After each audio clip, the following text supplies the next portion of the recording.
Assalamualaikum warahmatullahi wabarakatuh. Saya Dian Rizky Aprianti, NIM 2017-161, mahasiswi Fakultas Hukum Universitas Muhammadiyah Malang. Pada kesempatan kali ini saya akan sedikit mereview jurnal serta artikel yang bertema tentang manajemen law firm yang khususnya yang ada di Indonesia.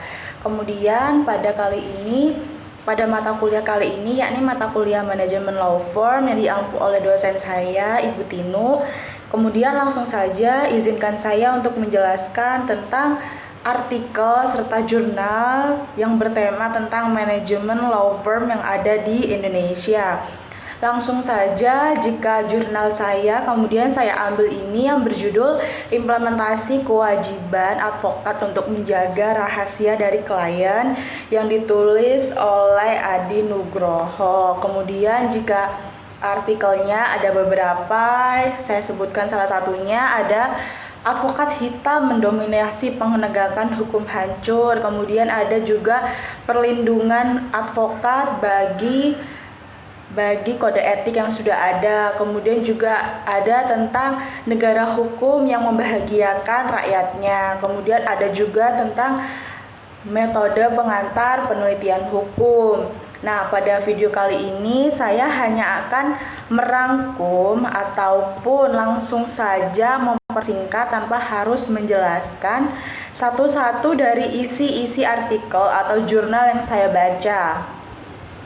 Langsung saja, kalau begitu, kita sudah tahu bahwa dalam pasal 1 ayat 3 Undang-Undang Dasar Negara Republik Indonesia tahun 45 bahwa Indonesia ini adalah negara hukum. Nah, negara hukum ini sudah merupakan tipe yang dimiliki bangsa-bangsa yang ada di dunia. Nah, negara hukum ini juga tipenya memerintah berdasarkan kemauan sang penguasa. Nah, sejak perubahan tersebut, maka negara diperintah berdasarkan hukum yang sudah ada, yang dibuat, dan yang ditetapkan. Nah, perkara yang terjadi di Indonesia pada khususnya itu semua aturan ataupun semua perbuatan yang ada itu memang harus dilandasi dengan hukum yang ada. Kita tidak boleh berjalan ataupun melakukan sesuatu yang mungkin di luar kemauan kita yang sudah melanggar hukum. Kemudian saya di sini akan menjelaskan bahwa langsung saja.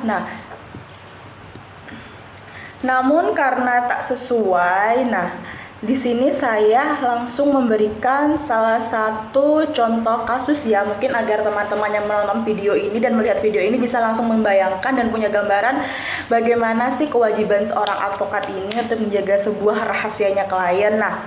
Dalam Surya Online di Surabaya, dinilai tidak mampu menjaga rahasia dokumen pada mantan kliennya, advokat senior M. Soka diberhentikan sementara sebagai advokat selama setahun setelah menjalani sidang Dewan Kehormatan Daerah DPD Pradi Jatim.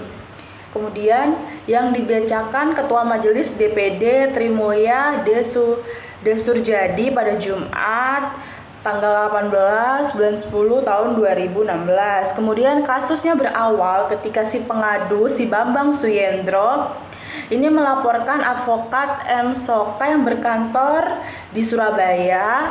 Kemudian Bambang ini selaku pengadu menunjuk Soka sebagai kuasa hukum untuk mengurus atau menangani perkara penyelesaian aset berkas asing seluas 3.540 meter kubik. Berkasnya ini dengan HGB nomor 380 atas nama Perkumpulan Hohab Hoso di Kota Kediri. Kemudian pada tahun 2009 si Bambang kembali berurusan dengan hukum dan kembali menunjuk Soka untuk mengajukan gugatan perbuatan melanggar hukum pada Lukito Prasojo terkait penyerobotan tanah.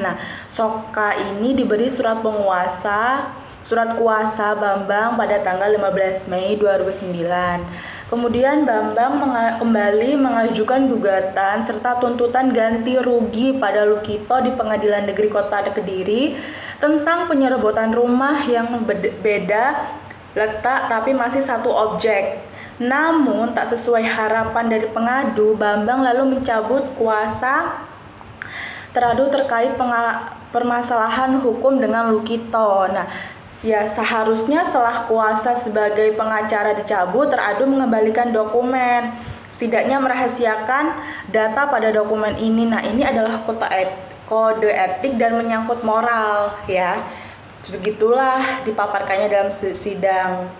Kemudian bahwa dari contoh kasus di atas terbukti bahwa melanggar pasal 4 huruf H kode etik advokat yang merumuskan bahwa advokat ini wajib memegang rahasia jabatan tentang hal-hal yang diberitahukan oleh klien secara kepercayaan dan wajib tetap menjaga rahasia itu setelah berakhirnya hubungan antara advokat dan klien. Nah, seperti itu sudah ada aturannya memang.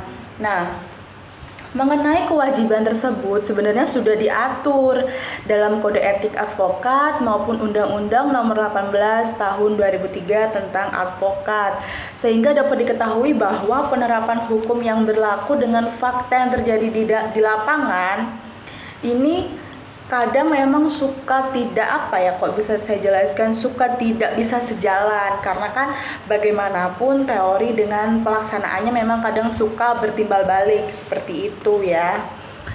Kemudian langsung saja saya sedikit akan menjelaskan tentang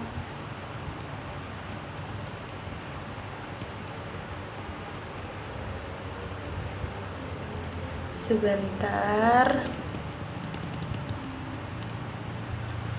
Nah, sebenarnya si advokat ini menurut pandangan saya harus sudah mengetahui sendiri apa saja sih batasan-batasan ketika dia menjadi seorang advokat, karena bagaimanapun yang dibawa bukan hanya nama dia, tapi nama sebuah organisasi, nama sebuah law firm yang harus dia jaga dimanapun dia berada.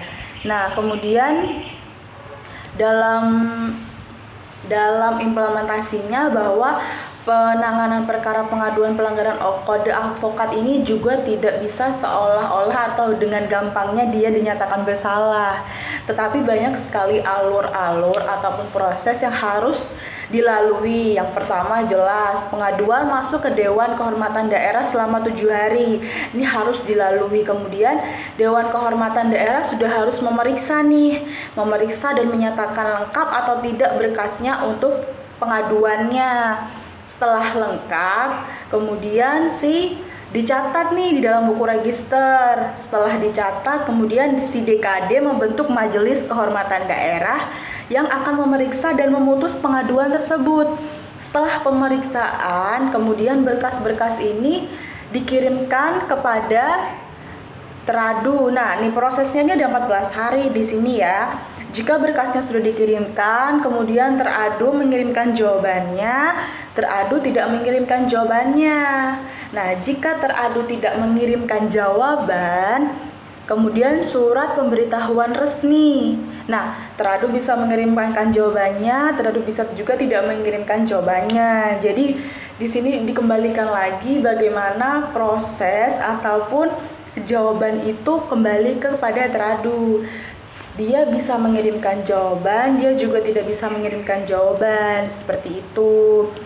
Jadi, sebenarnya penanganan oleh Dewan Kehormatan Pradi sendiri ini yang melakukan pelanggaran mengenai kewajiban advokat dalam menjaga rahasia klien bertumpu pada adanya pengaduan. Itu yang poin utamanya ya.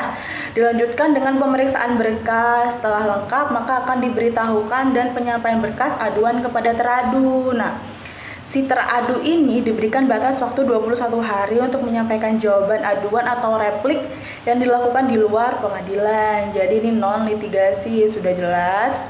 Kemudian implementasi kewajiban advokat ini dalam menjaga rahasia klien ini sudah jelas, sudah ada aturannya dan sudah ada payung hukumnya dalam Kode Etik Advokat dan Undang-Undang Nomor 18 Tahun 2003. Kemudian mungkin ada beberapa kendala dalam kasus yang saya sedikit ceritakan tadi bahwa yang pertama, terdapat kendala eksternal yaitu pada klien dari kantor dan partner yang tidak bisa menjaga atau membatasi informasi kepada publik.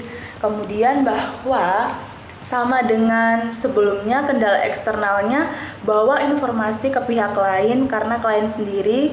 Selain itu, tidak ada perasaan tidak enak untuk menolak apabila saat menunggu sidang atau pada klien yang ada kemudian ingin membacakan berkasnya dan tekanan-tekanan dari pihak lawan. Nah, sedikit saran dari saya, mungkin para advokat ataupun kita dapat belajar bahwa kita tuh harus bisa mengevaluasi diri supaya dapat mengatasi kendala-kendala yang menghadapi dalam menjaga rahasia klien. Nah, sebaiknya pula di awal pengikatan kerjasama dengan klien ini bisa memberikan pemahaman kepada klien agar membatasi dan menjaga memberikan informasi ke pihak lain ataupun orang lain, karena ini kan menyangkut si kepentingan klien itu sendiri.